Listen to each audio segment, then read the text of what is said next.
Welcome to Two Therapists Talking. The hope for this podcast is to talk about important issues related to couples and individuals who are struggling in their lives with many different issues.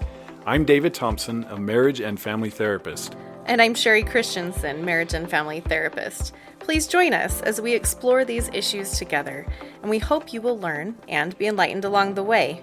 Come find us at twotherapisttalking.com. If you like what you're hearing, please get on and rate us and subscribe to the podcast. Hi, and welcome back to Two Therapists Talking. I'm Sherie. And I'm David. And today we are going to talk about one of our favorite researchers. Well, he's definitely probably the most famous psychologist, researcher out there. And his name is John Gottman. So you're probably familiar with him. He's done a huge amount of research on couples, probably more than any other psychologist, therapist out there. His love lab actually had real couples come and live just to observe behavior, and for like decades. So he's got a lot of data. A ton of research, which is fabulous because then it gives us so much information, and he's really been able to pinpoint and pull out some critical components for healthy relationships and unhealthy relationships. Right. So even as far back as, 20 years ago now? Yeah. In 1994, he asserted that he could watch a couple interact for 5 minutes and predict with over 90% accuracy whether they would be together or separated, divorced in 3 years. Now think about that. 5 minutes and over 90% accuracy, he would know if they're going to be together. Yeah. And that was a legitimate claim. Right. Right. Based on all the research that he had done for so long. And now he's got 20 more years of research. So he really has done a fabulous job of coding human data, which is a challenging thing for anyone who is interested in statistics or has a background in that. I have a background in that, and it's fascinating to do coding of human data versus, a checkbox, qualitative study where someone's filling out a form. Right. It's a much more complicated process. So the fact that he was able to do that is just really fabulous, and I could probably talk about that for a long time. But we bore everybody, maybe. Yes, we won't. So with all of this information and this knowledge that he developed, he determined that there were 4 key behaviors that lead to breakdown in marriage. Right. So this is an episode where it's sort of, instead of what to do, although, there's certainly that in this information, it's kind of a be careful. Yes. Be cautious. Be aware of. Watch out for this. Right. Less effective. Be sensitive. Mm-hmm. And this is going to be for yourself. In other words, we're not going through this for you to find fault in your spouse. Yes. Okay? Yes. Which is actually kind of one of them. So this is not for criticism or judgment of somebody else. We really want this to be used for, I wonder if I do this, if this is showing up in my attitude or behavior, and maybe even begin a dialogue with your partner on if they feel you do these or have any issues with these. So, rest assured, this is kind of almost focused on some negative. Gottman has a lot of really awesome positive things. Yes, but this is really, I think, important for us to just be aware of. This can really grab you. It's a good attention, something to look out for, and it's simple and easy to... And speaking of which, he named it very appropriately to grab our attention, right? So this is the 4 Horsemen. The 4 Horsemen. 4 Horsemen of the apocalypse for your relationship. For your relationship, yeah. So no judgment or criticism if you're hearing this and go, oh, man, I think I do that a lot. Yes. Be happy that this is coming to your awareness and you are listening and have the desire to be more effective, perhaps, than these patterns that you've been in. Wonderful, wonderful. It's good movement forward, right? Yes, exactly. So the first one of the four horsemen is criticism.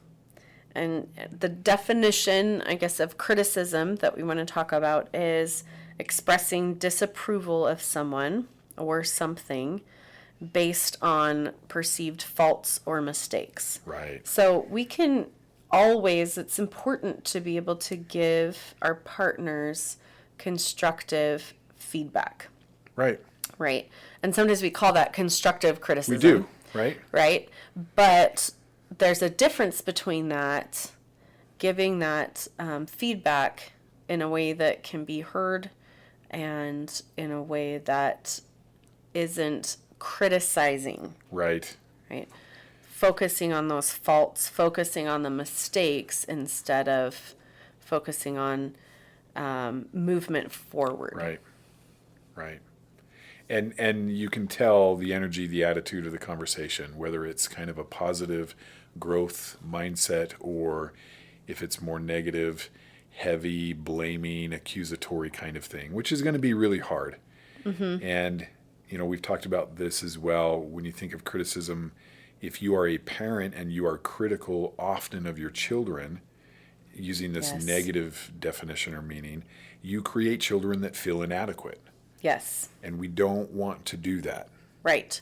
And so certainly you don't want to do that with a partner either. Right. Right. Criticism can really shut down another person's desire to even try. Right. So criticism, think of it kind of like it's more than a complaint. It feels like an attack on the character of the partner. Right. That's how they're going to receive it. And so the idea is if you are doing this intentionally, stop it. Yes. So less effective. It is so less effective. And then we wonder why the thing we want isn't happening well. Mm-hmm. So for example, it would be something like you never pick up after yourself, as opposed to a constructive way to talk about if things aren't being cleaned, and it would mean a lot if, and if there's a plan for it. Or I'm noticing a pattern sometimes. Right. Like, how can we work on that? Like those kinds of things, right? You never pick up after yourself, hoping that they'll start to pick up after themselves. But right. How are they going to feel hearing this? Right. Or you always nag me. Mm-hmm. You're always negative. You're always complaining. These are hard to hear. And if you notice that with both of those, what did you just hear? You heard an all or nothing. You never, you always. Yeah. Right? And if you're using those words, you are probably in the criticism category. Right. And it can be really hard for someone to, it's just going to not only not be received well, but the likelihood is you're going to get a defensive response, like not never, not always, right? Not open-mindedness and humility. Yeah. Yes. You're not going to get that response. They're not going to, because their response is going to be, well, I don't always do that. Right. Or I don't never do that, right? Right. There's my double negative. But that's, that's the idea. We want to kind of open that space up. So if you're doing all or nothings, you are likely stepping into this criticism space. Yep, exactly. Here's another example this is a funny example that David wrote. I would not feed your cooking to our neighbor's dog. That's so sad. Yes. I think husbands that are listening, I don't care what your wife's food tastes like. You like it. You compliment her. She will know on her own all by herself, I don't know if this is very good. You don't say a word. Certainly don't say you'd feed it to the neighbor's dog. Oh. Or that you wouldn't feed it. Would not, yeah. Oh my goodness. Yes. Not as bad as this next one, though. Oh, yeah. You're such a loser as a breadwinner, or you're such a loser as a lover. The sad thing is, I think we come up with these examples because we've actually heard them in our practice. And so I'm sure, I think a lot of people are listening going, oh, nobody would ever actually say that one. Yeah, that one's really pretty bad. Yeah. Yeah, they do. And it's not so much like if you've said these exact things, but what maybe have you said that was your version of it? Yes. Because you're different. Yep. And so you might not have said, you are such a loser as a breadwinner. Yeah. But you might have made comments about, we don't ever have enough. We never have enough. Like, what's the Yeah. problem? Like, you never seem to be able to do this or that. Or you always are working and it never seems to make a difference in our bank Always account. and nevers. Yep. Always and nevers. Yep. Again, criticism is going to erode whatever good feelings or goodwill there are in the relationship. Yeah, it's hard, and it really puts the couple in sort of a one up, one down, almost like a parent-child. Like it's my job to correct you. Yes. Like I'm on some different level than you. Yes. Which is really hard. Yes. And again, it's that character attack. Yep.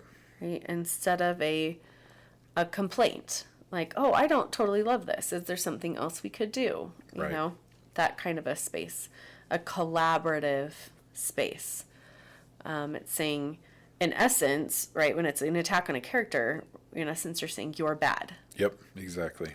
Which, again, is going to also bring up shame. Right? It's going to bring up defensiveness and shame when we're saying you're bad. Yep. Because somewhere inside that person's soul, they're going to say, well, wait a minute, I don't think, they're going to get defensive. I don't think I'm all that bad. I don't think that, I'm not worthy. Or they're going to go into a deeper shame space. Well, yep, I'm just never going to be enough. Right. Because my character is in question. So hopefully we're all listening to that going, oh my goodness, I would never want my partner to feel that way. Yeah, and I believe that's exactly what you're thinking. So be aware. And this kind of leads into the next one, which is the worst one. Ooh, yes. And that's contempt. So far, the 4 horsemen, we have criticism. Contempt is the next one. And contempt is the feeling that a person or a thing is beneath consideration. They're worthless. They deserve scorn. Really, really hard. This is the one that Gottman found to be the most predictive of divorce in the couple's near future. And it makes sense, though, doesn't it? Yes. I mean, contempt is heavy. Yep. So it's even worse. It's even more corrosive.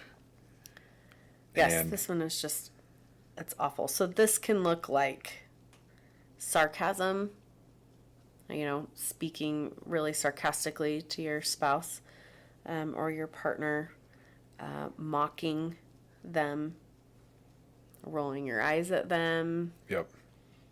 Being hostile in like your humor, your joking around, just really, really nasty stuff. Unfortunately, it's just a real sense that they are absolutely beneath you. Mm-hmm. And so whereas criticism sort of flirts with that idea, it's still something that you don't like about a whatever, but you're flirting with this, you're beneath me, contempt just goes straight for it. Right. It's almost like there's an aspect of, you're beneath me, but it's almost more than that. Like you're trying to push them further down. Right. You're just demonstrating how just worthless. It's just not even worth my time or my energy. Like you're trying to hurt them. Yes. Which, you imagine, okay, we're in a couple relationship and we're trying to hurt our partner. Right. No wonder Gottman's like, okay, if I see this, I can probably tell you you're not going to make it. Yes. And that's fair because the other person who's receiving a lot of this should not be in that relationship. Exactly. The third of the 4 horsemen is defensiveness. And defensiveness, definition of that would be the quality of being anxious to challenge or avoid criticism. Everybody's familiar with defensiveness Right. because we've talked so much about this. It's like the opposite of empathy, right? Right. It's like I become defensive. Somebody gives me feedback or input and I go right into defensiveness. Mm-hmm. I'm going to challenge. I'm going to avoid. Less effective, turns out. Yeah. I think we've all done it, right? Yeah, we've we have. all definitely been in those positions. So we're very familiar with it, but we want to try to avoid those spaces because, again, it might seem sort of mild because we've all been there before, but this is one of the 4 horsemen. Right. And so this is one of those indicators that can break down a marriage or a partnership relationship. So defensiveness, when we get in defensive positions, we are going to make it nearly impossible to problem solve. Right. Because it's not about finding a solution. It's about resisting and pushing away from input. So we're pushing away from that and saying either that it's not true, or we're trying to avoid and bring up, well, you, da da da da da, right? So either we're saying it's not true, or we're avoiding the feedback entirely by changing the subject or trying to throw it back at the other person. So any of that is going to make it pretty impossible to actually work together. Right. Absolutely. And for me, this is like a big red flag for we need to work on shame. We need to spend some more time on shame, because I think defensiveness identifies the other person in shame better than almost anything else I can think of. So if there's a lot of defensiveness in a particular person, let's slow down. Let's work on what you're defending exactly, and why you maybe have feelings of inadequacy and failure, and that will help. So Right. And I think sometimes people don't recognize that immediately, like, oh, well, why would that be the case? But if you think about it, if you cannot accept a piece of feedback, okay, why? Right. Why is it hard for you to hear this? Yes, that your partner might be struggling with this, or your partner might have a concern about this. Right. It's typically going to be, well, I don't feel good enough. You say that I'm a bad person, and the partner's going, I'm a bad person. No. Yes. Yes, saying, oh, I just don't love this one behavior. Right. Can we talk about this one behavior? It's not about you as a person, but that's what you are internalizing and hearing. When you're defensive, you're the innocent victim. You have no wrongdoing in the matter, right? Yep. So that's the third one. The fourth one, so we've covered criticism, contempt, defensiveness, and the fourth one is stonewalling, also known as the silent treatment. That's probably a little more familiar. And this is just refusing to communicate with another person, withdrawing from the conversation to create distance between the individual and their partner. Now, this one is a little bit tricky. Yes. Gottman talks about this. It's kind of a blessing and a curse because, we've talked about this too, where taking time and space is absolutely in relationships an important tool. Yes. It's a critical tool. It is. And how many times have we heard partners in our sessions where he won't talk to me, he leaves the room, and he's saying she actually will block the door so I can't leave, and says you have to talk about this. And he's like, I'm getting so angry. And so forcing someone to talk when And again, we want to be careful, because again, the gender thing is not necessarily the case. Like, we see it the other way as well, right? So yes, but it is a real problem when you're just completely removing yourself and never talking about it. You never come back to it. Which is kind of the key, right? Yep. And we've talked about this too. We've talked about the idea that time and space is meant to prepare you to then return and resolve the issue, which often in couples, it's really used as, I don't want to talk about this, and I am never going to bring this up. Yes. And so there's no credibility. You ask for time and space, but you never come back and reinitiate problem solving on this issue. So, blessing and a curse. If you walk away from an upset partner who's ready to explode, or has exploded, it decreases the likelihood of violence. So this is a good move. Somebody is ready to explode, maybe started to explode, get out. This will decrease the likelihood of violence. That's a good move. Go for a walk. But if you repeatedly walk away and leave your spouse frustrated, problems do not get resolved. Yes. Right. They compound over time, and then estrangement or divorce is more likely. And everybody listening is like, well, yeah, That makes total sense, right? So it's how you use it Yes. more than it's either good or bad. Yeah. And so as we've talked about on past episodes, when we talk about that time and space, the critical piece is to come back to say, hey, I'm going to go, take a 5 or 10 minute walk. And a lot of times this is before a major explosion where we're talking about the possibility of violence, as, this example from Gottman is talking about. But we absolutely can and should use it way earlier before massive violent type explosions, right? When it gets escalated, there's been a lot of research done on once your heart rate hits a certain point, it's just less effective. Yeah. Right? Or not effective.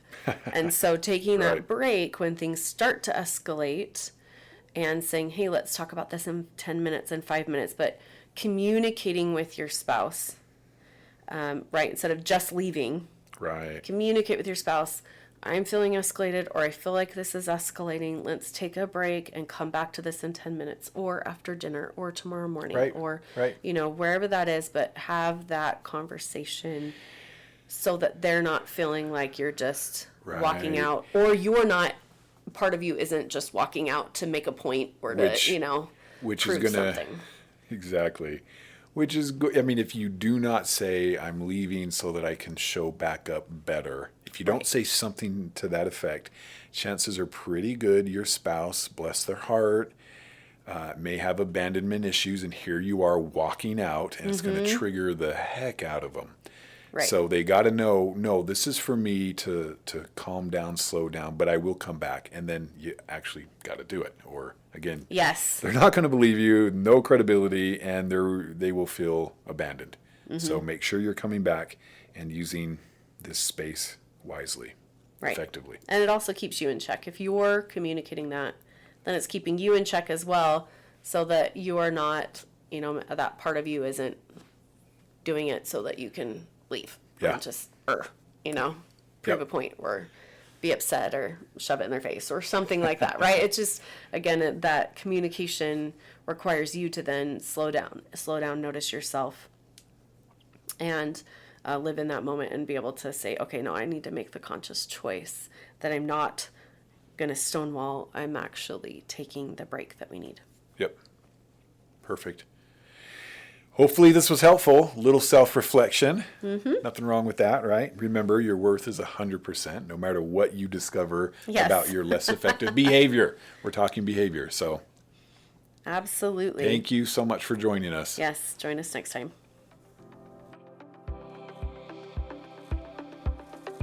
Thank you for listening to Two Therapists Talking. We look forward to sharing more conversations with you. Connect with us at twotherapisttalking.com or email podcast@twotherapisttalking.com. If you like what you're hearing, please get on and rate us and subscribe to the podcast.